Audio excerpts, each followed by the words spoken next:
Selamat siang, saya Ajeng Alusisarani dari kelas 2E Sidoarjo akan mempresentasikan tentang perbandingan berbagai interaksi obat dengan herbal.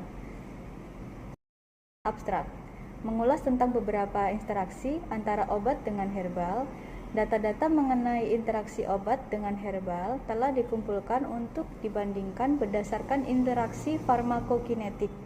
Interaksi farmakokinetik ini dapat terjadi pada beberapa tahap yang meliputi absorpsi, distribusi, metabolisme, dan ekskresi. Parameter farmakokinetik yang diukur antara lain Cmax, Tmax, AuCOT, T1/2, dan Ci/F. Dari hasil yang didapat, disimpulkan bahwa beberapa memiliki interaksi yang signifikan antara obat dengan herbal. Namun ada pula yang tidak ada interaksi setelah dilihat dari parameter farmakokinetiknya. Pendahuluan. Meskipun obat-obatan herbal dianggap aman, tetapi ada peningkatan bukti interaksi obat dengan herbal yang dapat menyebabkan efek samping yang serius atau kegagalan terapi dengan obat-obatan konvensional, tetapi ada juga yang menguntungkan. Beberapa herbal juga meningkatkan atau menurunkan metabolisme obat sehingga mempengaruhi kesediaan obat. Membandingkan berbagai interaksi farmakokinetik antara beberapa obat dengan herbal yaitu midazolam dan apaniculata, artesunate dan cryptolepis, sanguinolenta, amiodarone dan carica papaya, gilmipirid dan cassia auriculata. Metode pencarian sumber data primer menggunakan instrumen secara online dengan menggunakan PubMed. Pencarian menggunakan kata kunci herb-drug interaction dan pharmacokinetic herb-drug. Penelusuran lebih lanjut dilakukan secara manual pada daftar pustaka. Pustaka yang diinklusi adalah pustaka yang memiliki interaksi farmakokinetik dengan beberapa parameter farmakokinetik.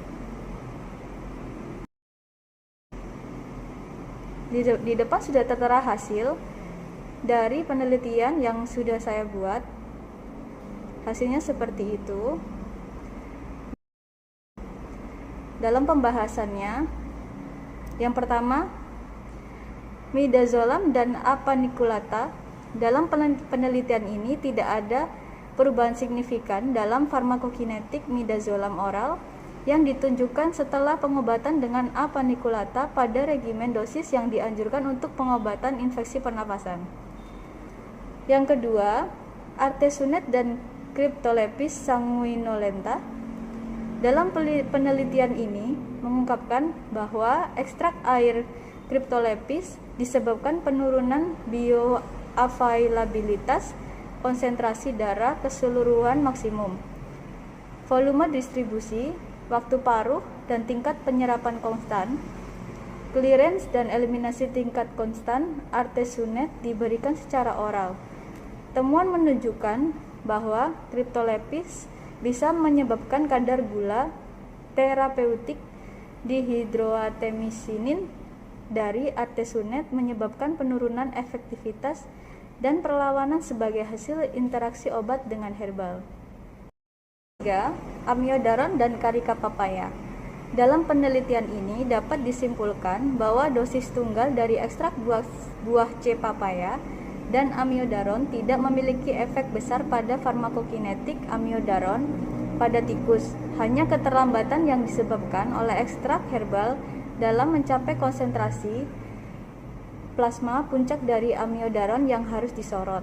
Oleh karena itu, pemberian ekstrak C papaya dapat jelas mempengaruhi bioavailabilitas amiodaron. Yang keempat, gilmipirid dan cassia auriculata. Dalam penelitian ini menunjukkan bahwa kombinasi cassia dan 0,54 mg per kg gilmipirid meningkatkan eliminasi gilmipirid dan terlepas dari gilmipirid yang mampu menunjukkan efek yang signifikan. Sedangkan kombinasi Cassia auriculata dan 0,27 mg per kg gilmipirid ini adalah mengurangi eliminasi gilmipirid sehingga meningkatkan toksitas gilmipirid. Kesimpulannya, hasil yang didapatkan dari data-data di atas disimpulkan bahwa beberapa memiliki interaksi yang signifikan antara obat dengan herbal, namun ada pula yang tidak terdapat interaksi setelah dilihat dari parameter farmakokinetiknya. Terima kasih telah mendengarkan presentasi saya. Assalamualaikum warahmatullahi wabarakatuh.